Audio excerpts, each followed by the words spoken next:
You're listening to The Startup with Monique LeRae, only on LA Talk Radio.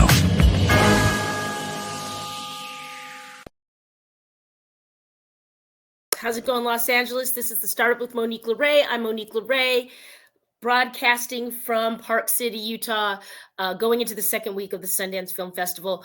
And I'm playing with this new background. So next week I'll have a green screen and it'll just keep getting better. So I'm glad to be with you guys. I hope that, shout out to all the firefighters and first responders and everybody, everyday heroes in Southern California and LA, San Diego as well. I'm glad that you guys have some rain going on. And when I get home, I want to resume outreach. So make sure you guys are tuned in to our page. We'll be posting on resources if you want to donate and help people in this time of need. But thank you to everyone that's tuning in. And a special shout out to Park City Lodging in Park City, Utah. They will help you with all your lodging needs during Sundance in the summertime, whenever you're in Park City, Utah. They actually saved me today. I had a bad Uber, and I was on the curb in this very cold weather, and they let me come in and warm up. And we had a great conversation. So shout out to Michael and the young lady there who helped me today stay warm. But without further ado, I want to get to my first guest. Eduardo is joining us. Hello, Eduardo. How's it going? It's going well. How are you? I'm good. I'm staying warm, Eduardo. Yeah, I'm sure it's freezing over there. Oh, yeah. We got some fresh powder. So I'm hoping maybe I'll get a break one of these days here soon and hit the slopes. But why don't we go full screen on Eduardo? Eduardo, why don't you introduce yourself and your brand, and we'll give you the full screen intro. Okay, yeah, my name's Eduardo Siegel. I've been doing real estate for pretty much 2 decades and a half now. As much as that ages myself, I love the business. You know, I started doing it when I was I started when I was a kid with my dad going, vacuuming hallways and things like that. So I've always had a passion for real estate, and I wrote a book that, I just saw a lot of flaws in the way people thought about real estate, the culture of instant gratification. And I wanted to sort of express my opinion, my way of thinking, and what I was taught and what I've seen very successful people, how they think. For example, one property in Park City is the Montage there. My buddy built that. I interviewed him on a podcast, and I bring stories of people like that there's a lot to learn from. And you don't see those kinds of thoughts in mainstream sort of real estate thinking. So just wanted to add my piece to the world that was a little bit controversial. So I love that you mentioned that. And, let's dig a little deeper in this. You say you want to, add your contribution, which you've already have. Well, congratulations being in the industry for this long and establishing yourself and your partners in your network. But what do you mean by controversial? Let's go deeper. Yeah, I love that question. I mean, that question is the basis of everything. It's like good ingredients create good meals. You can't create a good meal out of bad ingredients. The book is about really changing the paradigm of how to think. A lot of people ask me if it's a real estate book that I wrote, called Resisting Recession, by the way. A lot of people, don't know how to think in real estate. They think, for example, and there's tons of examples of this in the book, but one of them is crowdfunding changed the dynamics of real estate because it changed the supply and demand of the buyer or investor pool. A lot of very sophisticated business people, doctors who have their own practices, or even people in other businesses, creating lifts for trucks or building widgets or whatever it is, getting into real estate takes a different mindset. And I found that a lot of people didn't understand how to think in real estate. One of the things that I was alluding to before was the financial metrics. Everybody looks at the IRRs, the equity multiple, the cash on cash. People focus so much on that they forget about dependency of that income in 10 years down the road, or how they're positioned in relative to the market, or maybe the trending governmental, policies that might affect income limits, or immigration, changing the dynamics of the supply and demand of a market. So those are the things that I think people overlook a lot of the time. my thinking is, and I kind of, the first 39 pages of the book really starts out talking about money supply and the flaws or the potholes, I guess, of culture that sort of make us not prepared for potential recessions and cycles, which are inevitable in real estate. They happen almost every 20 years since 1770. Mhm.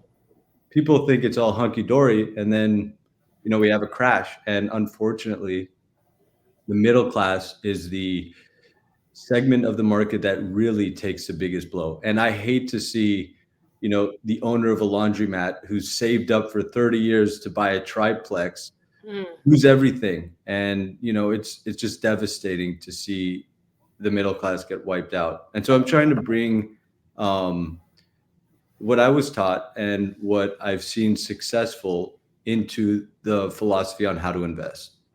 This is great. I'm actually glad we're having this conversation right now. Yes, all those things that you listed are paradigm shifters, and we have a new administration.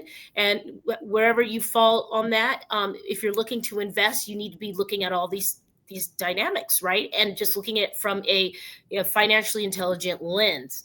I was looking at a property here, $200,000 condo.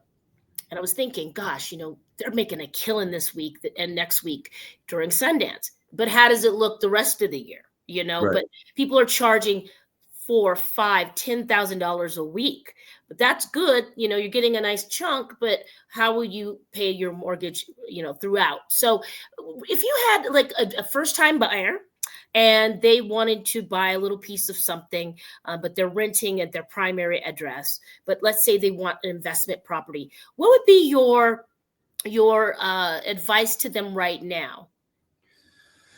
It really depends what deals what they want to do and what they look at. I think for the first step is really understanding what your competitive advantage is. What are you good at? Like I'm good at, I think, finding value and extracting it, maybe some design, Hmm. working in a higher end market. Some people are good at operations, sort of the accounting side of real estate, like we're paying too much to the gardener, and really that's their strength. It's almost like the operations versus the vision person. Are you creative? Are you structural? Are you okay being entrepreneurial? Because that also, it takes a certain kind of stomach, because you're risking money or you're leveraging and you have a mortgage to pay. If the tenant moves out, what are you going to do? So I think an introspective analysis is important. Airbnbs, that's something that I think people need to approach cautiously, maybe having an ADU in their house, buying a house. Um, just, it's a good start because it's simple.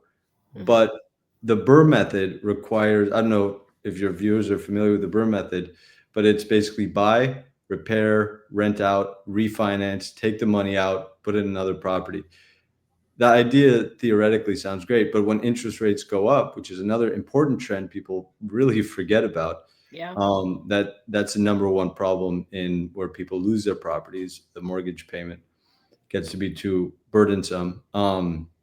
But that's not a bad way to start, because then you get your hands a little bit dirty in property management, in collecting rents and that sort of thing. But there might not be a ton of, value add in that, or there might be. If Yeah. doing construction, if you're good at managing a team, if you're an assertive person and you're good at, sort of kindly, I guess, micromanaging people, keeping an eye on every dollar, keeping everything under contract. And when there's changes, you have things, papered out pretty well and your numbers. Hmm. Then maybe some construction work would be good for that type of person. Okay. And let's pitch the book again. Give us the title and where we can find it, where we can pick it up. Yeah, it's on Amazon, Amazon, Amazon.com. And the book's name is Resisting Recession, because it's all about protecting yourself once you're in the down cycle. It's horrible to see people build a great portfolio and then they lose it all because a recession wipes them out. The idea is to be strong in hard times and strong in good times as well. Yeah, for sure. And I love your example of the person that saved for 30 years and they're ready to level up and they're buying this duplex, right? And to build out in their portfolio and then having to lose that. I love that that's a clear example of what would really be on the line.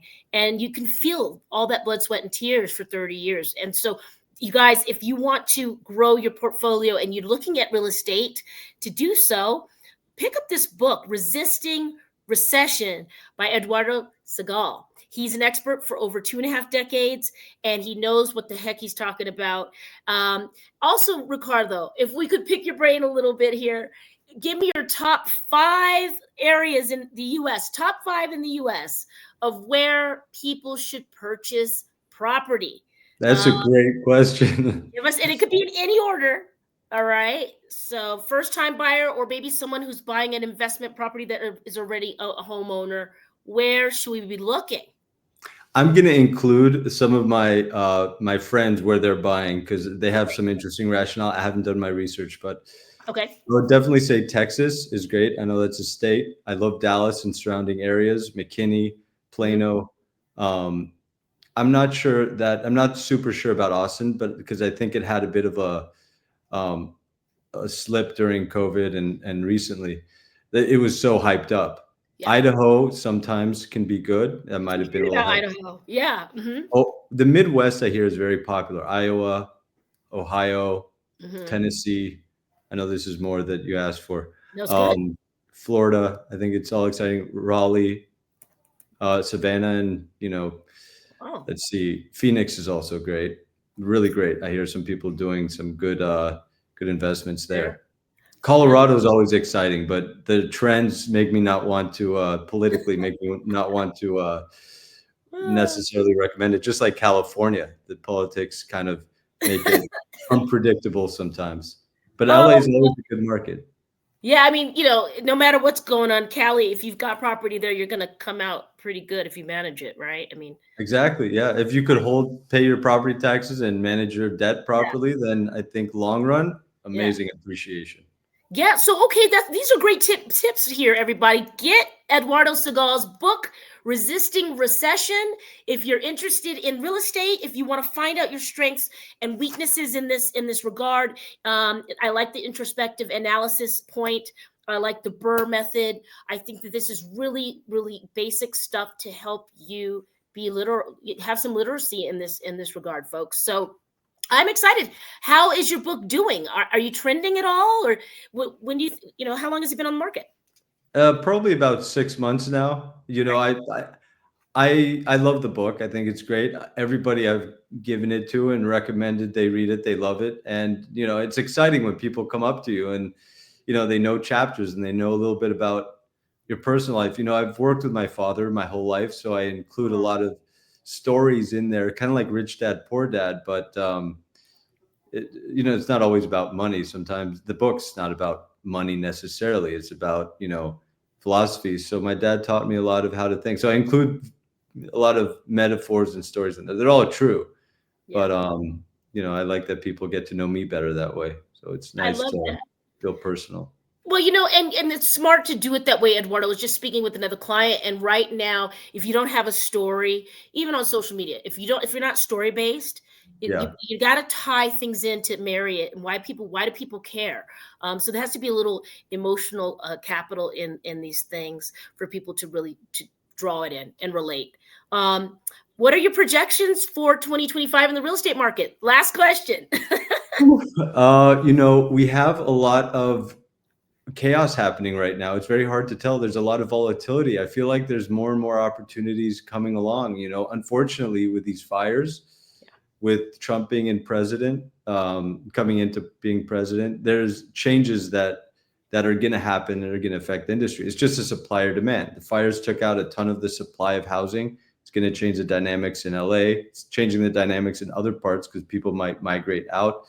Trump coming into office, I'm not sure what numbers are. The construction labor force may be affected, which may increase the cost of construction. So if you own real estate, that's a good thing. If you're trying to build something, that your costs might change.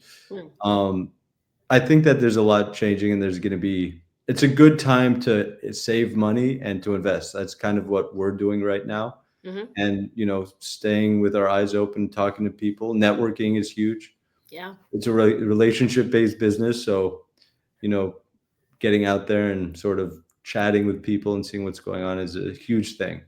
Yeah, I agree with you. There's a lot of moving parts going on. We're going to see, there's cause and effect for everything. And I think with the fires, I live in Laguna Beach, so I'm right in between LA and San Diego. I'm Wow. already seeing rents go down in that area. We've got some people from Pasadena and Altadena that have migrated down to the beach. Wow. I ran into this lady and she just gave me a hug, and I was like, I gave her the hug. They just lost their house. I mean, it Oh was my God. Yeah. it's just insane. But I agree with you. I predict people will, take some of their shekels and migrate to Nevada, to Vegas, to Phoenix, Arizona, maybe upwards to Oregon. I think there will be a little bit of an exodus, because some of these people that are in the Palisades have other homes, so I think people will go. And also there's generational wealth in homes in Altadena too, for the Yeah. Black community, right? So I think that there's going to be some exodus. Not that people don't want to be there, but just to maybe take a beat and bring it back together. But I'm so glad you're on the show, guys. It's good to talk to you, Monique. You too, dear. Eduardo Segal, you guys, Resisting Recession on Amazon. Get into it. Eduardo, I'd love to have a 6-month check-in. Maybe you'll come in during the summer. We'll see if some of the stuff that you predict are happening, and maybe you'll have better proxy on what's to come. Yeah, I would love to. Okay. Always great. Be well. We'll see you soon. Thank you. Thanks, dear. All right, guys. Next up, we're going to shift gears a little bit. My friend, your friend, everybody's uncle, Uncle Selwyn. Uncle Selwyn Jones, welcome to the startup, darling. Welcome back. How are you doing, my dear? Hi, dear. We can barely hear you. Let's check that volume and make sure.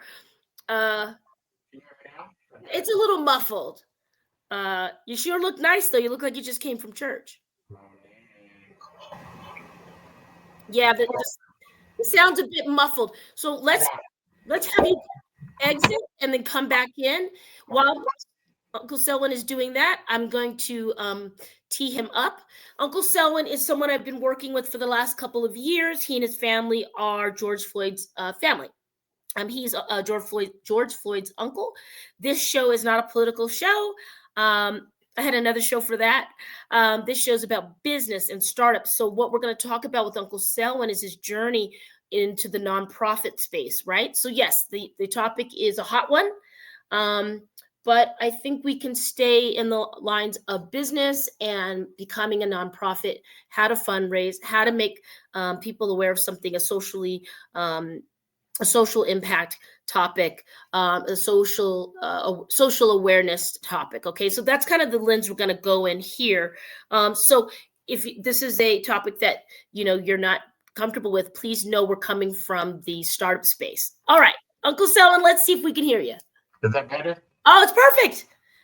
Hello, darling. How are you? Hello, my dear. How are you?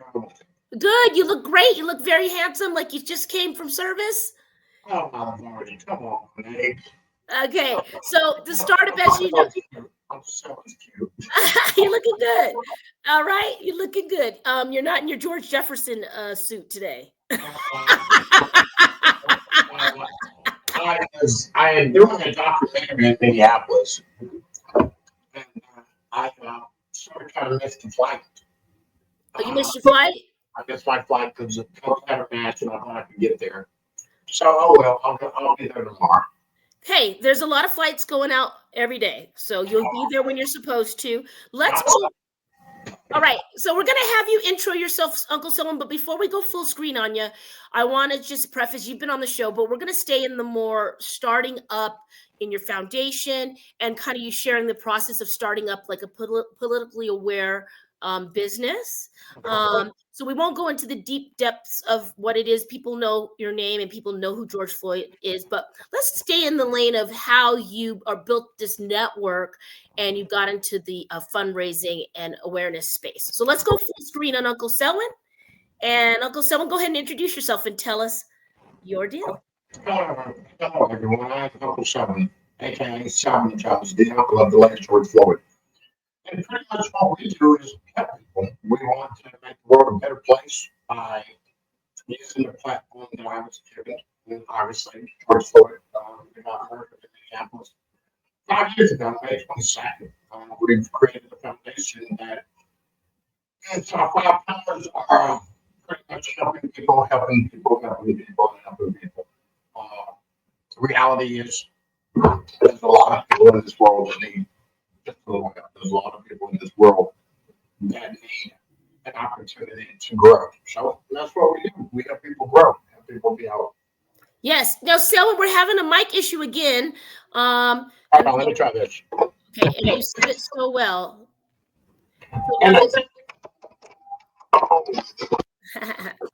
Live podcast. That's what happens sometimes. Yeah, let's see if we can do it again. Nope, that's not there. And by the way, while someone is working on this, guys, I want to remind you, these people that I interview are travelers. You know, things happen on the road, but we will get it worked out while Uncle Selwyn is working on that. If you're not following us, please follow us on Instagram at The Startup with Monique LeRae, and on YouTube. Latchkey Kid Films is our distribution arm, as well as LA Talk Radio. You can find us on www.latalkradio.com. And we're on every Sunday at 4 p.m. Pacific. All right. And let's. Better or worse? Okay, say your name again, because it sounds better there. Is that better or worse? That's better. If you could, whenever you move your head, it changes. I don't know what happened. Is that better? No, it was better before. Hello. No. Yeah. So it's bad. So it's bad. So what we're gonna do is we're gonna have Uncle Selwyn come back. Uncle Selwyn, will you join us next Sunday? I'll join you next Sunday. Okay, will you be dressed nice and handsome like you are now? Always. Oh, I love it. All right, so you guys wave to Uncle Selwyn. He'll be back next weekend on Sunday, and we'll see you soon. Okay, Uncle Selwyn. Guys, what will you start up today? Be well, and we will see you next week, and we'll have Uncle Selwyn back. Okay. You're listening to The Startup with Monique LeRae, only on LA Talk Radio.